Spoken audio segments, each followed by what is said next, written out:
Podcast oficial BNI, mudando a forma como o mundo faz negócios.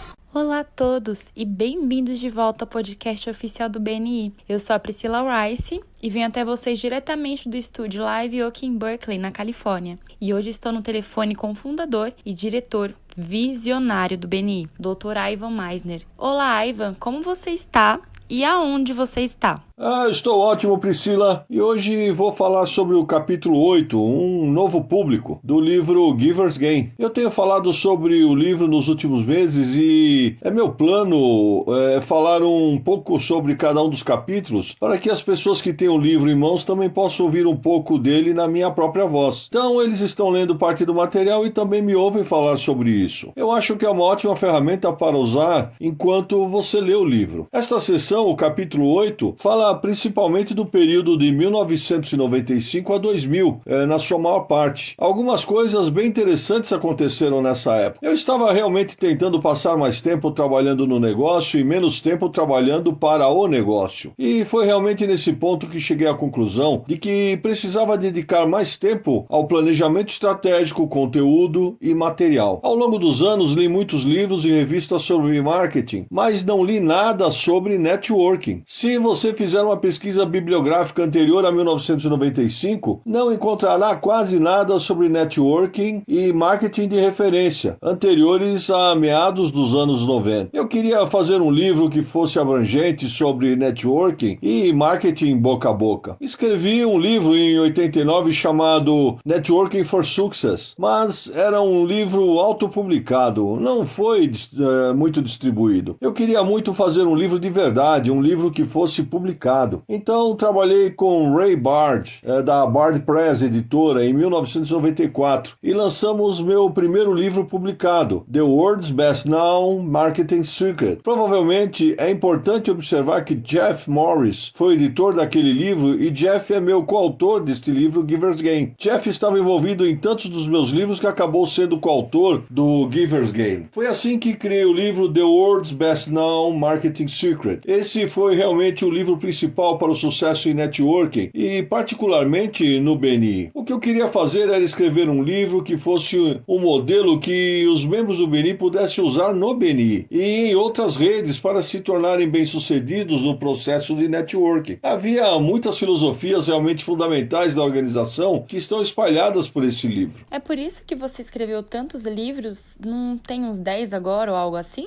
Tenho sim. Isso me levou a escrever vários outros livros. Existem agora 10 livros, incluindo o Giver's Gain, que eu escrevi. Tenho mais 6 ou 7 em andamento.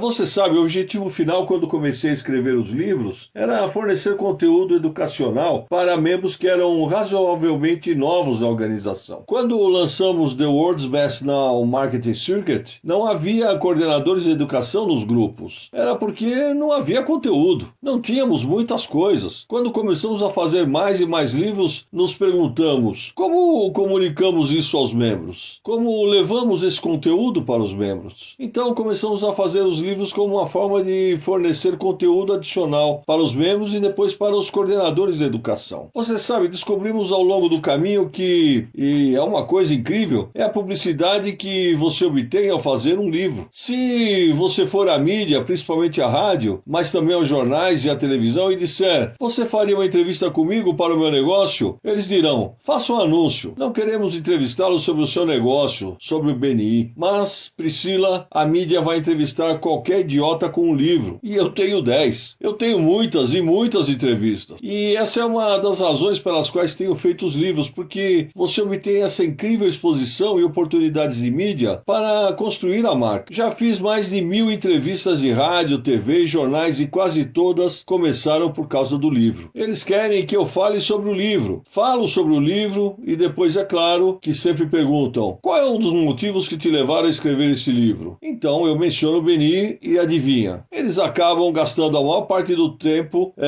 da entrevista falando sobre o BNI. Falo sobre isso neste livro. E falo sobre um dos nossos parceiros de aliança estratégica, Jim Blessingame, do capítulo 8 do Giver's Gain. Jim Blessingame dirige um talk show de rádio chamado Small Business Advocate. Se você quiser visitar o site dele é www.smallbusinessadvocate.com. Ele me entrevistou dezenas e dezenas de vezes. E se você fizer uma pesquisa sobre mim, provavelmente encontrará 20 ou 30 entrevistas de rádio que eu fiz com o Jim. Ele tem sido um verdadeiro apoiador do BNI. Se os ouvintes desse podcast quiserem ouvir entrevistas de meia hora com o Jim e eu, devem fazer isso porque é um ótimo conteúdo que foi feito ao longo dos anos. Minhas entrevistas com o Jim ficaram muito melhores do que a minha primeira entrevista. Eu falo sobre minha primeira entrevista na televisão nesse livro. Você já ouviu falar sobre minha entrevista ao vivo na TV em Connecticut, Priscila? Não, eu adoraria ouvir sobre isso.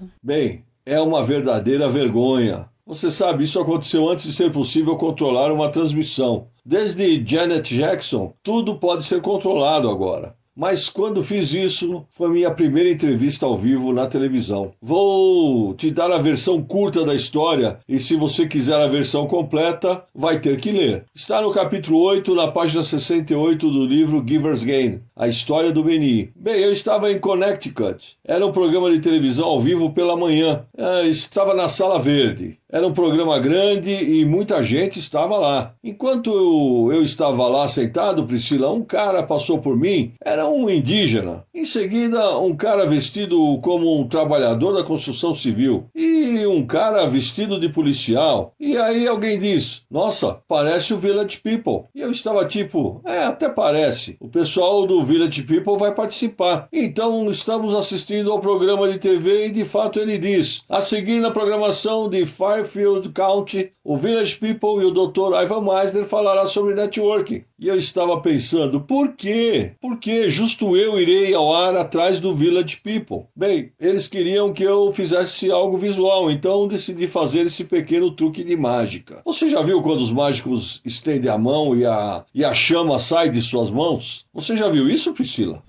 Talvez. Você já viu fogo saindo da mão de um mágico ou de alguma caixa? Algo assim parecido? Bem, eu tinha um pequeno truque de mágica. Eu sou um mágico amador. ênfase em amador. Eu tinha essa caixinha, essa coisinha que saía fogo e eu abriria o livro e uma chama sairia. E eu pensei, meu Deus, eu estou atrás do Village People. Isso vai ser realmente assustador. É melhor eu colocar mais daquele papel mágico que pega fogo. Coloquei mais um pouco e assisti o Village People. Eles eram ótimos, claro, eles são muito visuais. E no programa queriam algo visual. Então, qual é a última música que você acha que eles apresentariam para ser visual? Bom, eu não faço ideia, me diga você. IMCA. Então, eles apareceram na plateia e todo mundo do público fica de pé fazendo isso com os braços. IMCA. Estou pensando aqui, meu Deus, eu vou ser em seguida. Isso vai ser uma vergonha total. Isto é horrível. Vou colocar um pouco mais desse papel mágico. É melhor. Para chamar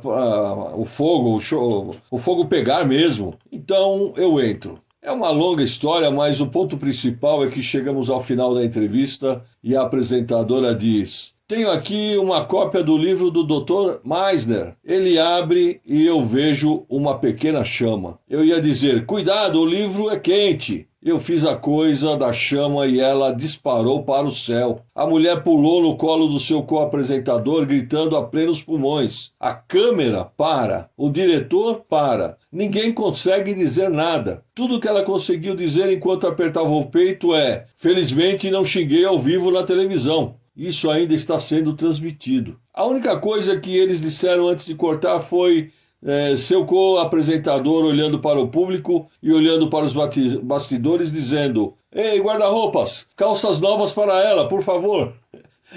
O diretor disse para cortar e aí foi para os comerciais. E essa foi a minha primeira vez ao vivo na televisão e falando sobre o livro. Eu melhorei um pouco desde então. Na maioria dos estados americanos, sou considerado um especialista em networking, mas em Connecticut, sou considerado um incendiário. Ela te perdoou por isso? Sim, ela me perdoou. Tentei dizer a ela 2 ou 3 vezes o que ia fazer e falei sobre isso na versão longa da história. Se você ler o livro, entenderá toda a história. Mas tentei contar a ela 2 ou 3 vezes, mas o diretor estava com pressa e não tive chance de contar a ela. Então, foi isso que aconteceu. Desde The World's Best Known Marketing Secret, eu lancei livros como Business by Referral, Masters of Networking, Master of Success e Masters of Sales. Eu deveria lançar um livro chamado 29% Solução, com 52 semanas, ou melhor, 52 estratégias de networking semanais. Esses livros realmente se tornaram uma parte vital da cultura do BNI. Existe tanto conteúdo disponível para coordenadores de educação, mas você sabe, você não pode ser um membro do BNI sem ter essa riqueza de conteúdo ao seu alcance. E estes podcasts são um ótimo exemplo, mas também o material que está nos livros. É simplesmente incrível. Isso soa muito bom. Eu sei que precisamos encerrar. E acho que para encerrar esse capítulo 8, acho que realmente existem 4 fatores principais para o crescimento fenomenal do BNI de 1995 a 2000. Anote aí. Primeiro, demos ao BNI uma base sólida. Você nos vê falando nos primeiros 7 capítulos sobre a fundação de uma boa estrutura organizacional, líderes capazes, manuais bem elaborados. Você não pode construir uma casa até que a fundação seja sólida. Tudo começou com a fundação. O sistema é a forma como conduzimos as reuniões e o cronograma, a pauta das reuniões nos manuais. Temos agora quase 1000 páginas de manuais para nossos diretores. Isso começou bem cedo. Em segundo lugar, o fato de o BNI ser de propriedade e operação local. 95% de todas as receitas ficam dentro do país em que opera. É um programa de propriedade e operação local e acho que essa é uma das razões que o tornaram bem sucedido. A terceira é que ultrapassamos nossas fronteiras nesse período de tempo. Em 1995, e começamos a nos espalhar para novos países, e a expansão e novas raízes ajudaram a aumentar a nossa organização. Em quarto lugar, nós nos tornamos mais conhecidos publicando livros. Isso abriu as portas para entrevistas na mídia e conseguimos muita exposição para a organização. Nesse período de 5 anos, acabamos inaugurando em meia dúzia de países ou mais. Isso realmente lançou as bases para os próximos 10 anos da organização. Esse é um bom resumo do capítulo 8 do Giver's Gain. Bom, eu posso adicionar um 5º ponto? Claro, Priscila. Fique à vontade. Bom, vamos lá. Acho que é ter alguém como você, como líder e CEO da empresa. Você é uma pessoa incrível e tem muito a oferecer. É maravilhoso mesmo ter você no papel de liderança. Obrigado, Priscila. Eu realmente aprecio que você diga isso. Eu deixei o cargo de CEO, na verdade. E eu vou te dizer porque isso é importante. Porque agora me dá a oportunidade de fazer isso em tempo integral. Essa é a minha função na organização. Acredito que o fundador de uma organização está muito bem posicionado para ser o porta-voz dela, melhor do que qualquer outra pessoa, porque iniciou a empresa. Então agora passo a maior parte do meu tempo realmente trabalhando no negócio, escrevendo, falando, fazendo estes podcasts, escrevendo artigos, publicando livros, como uma forma de construir a marca. Estar ajudando a educar e treinar os membros. Agradeço muito por ter dito o que você disse. É um esforço conjunto que realmente atinge o pico do tópico deste capítulo. 1995 foi quando comecei a pensar que realmente queria ser o porta-voz da organização e foi uma jornada de quase 10 anos para chegar onde cheguei. Gosto de dizer às pessoas que sou um sucesso repentino de 20 anos. Levei 10 anos quando decidi que realmente queria trabalhar mais no negócio para poder, de fato, estar trabalhando no negócio. Mas, muito obrigado, Priscila. De nada, e acho que é isso para essa semana. Muito obrigada, Dr. Meisner.